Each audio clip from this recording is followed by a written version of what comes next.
Christmas time is here, and for a lot of us, that means gathering the family and watching beloved Christmas movies for hours on end.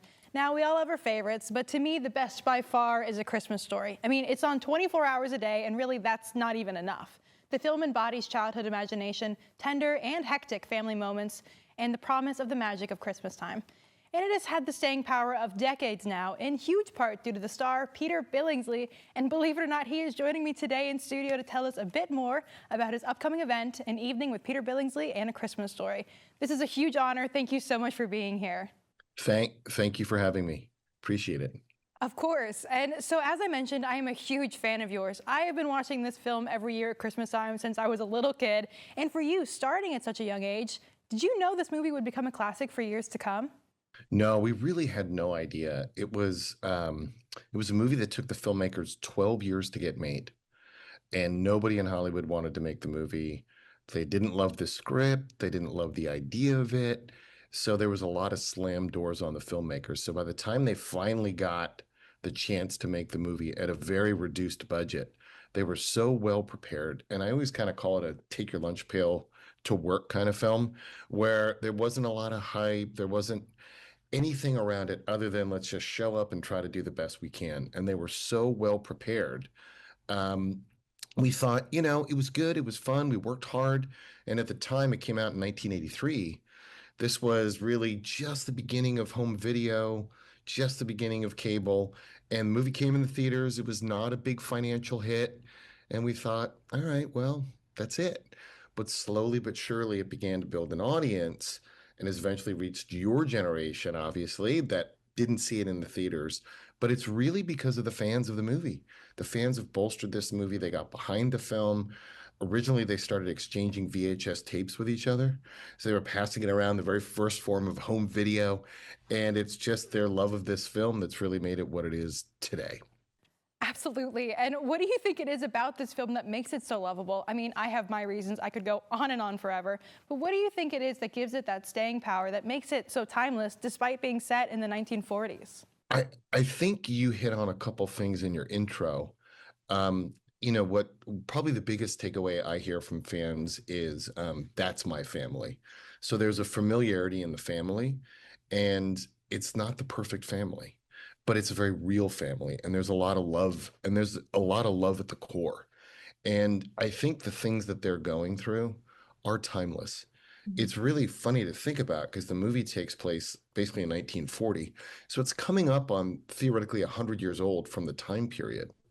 But it feels like it could be yesterday in a cold, snowy, Midwestern little rural town, kids trying to get to school, trying to make a turkey, just all the things that we go through, trying to put up a tree. And it's really that activation of, as hard as it is, especially for families, and the stress of Christmas time, and sometimes the fights and the arguments, there is something magical about Christmas morning. And the film really kind of unlocks that and reminds us of that feeling that there's hope on the other side. If we can get to Christmas Day, everything's going to be okay. Yeah, absolutely. And there was a recent sequel, too, which was so exciting to watch. How did you navigate pairing that nostalgia of the original while also showcasing the growth of the characters in the first place? Yeah, it was. We were trying to figure out. It might be one of the longest, if not the longest, sequels ever, because I think it was 39 years later Wow. that we finally did the sequel to the first film, and it had been so far that it felt almost. It's a sequel, but it was kind of a reimagining of Ralph's character, and I think really the best starting point was for Ralphie, all he wants is this Christmas gift, right? And for kids, you just want this, you want to have a great Christmas. And as you become a parent, all you want is for your kids to have a good Christmas. And so that sort of flopping into give him the obsession of trying to put on the great Christmas instead of having one for himself was kind of a great starting point. And we were able to get the whole cast back. And the response from the audience is they really enjoyed seeing where they were, because I think you're kind of your imagination takes over and you try to think, where are these characters now? And we put them all back in Homan and back there. And it was enough distance that we felt really good going into it. But yeah, there was a lot of pressure because fans feel a lot of ownership of this movie. Like, it's not just our movie, those that worked on it. people feel like, hey, it's their movie too. So we took a lot of care to make sure we got the tone right and we didn't really cross any lines. I agree. It was a wonderful movie, and I am so excited to watch it again this season. So, do you think it's too early to start watching Christmas movies? When do you start? No, I don't think so. It's it's moved up. I see the decorations go up right after Halloween now. So I think you slowly start doing it and as you get into Thanksgiving, but I certainly think the day after Thanksgiving is when the marathons start. Yes, and so you have a very big event coming up here in Louisville, and I am so excited about this. Tell us a little bit about an evening with yourself and A Christmas Story.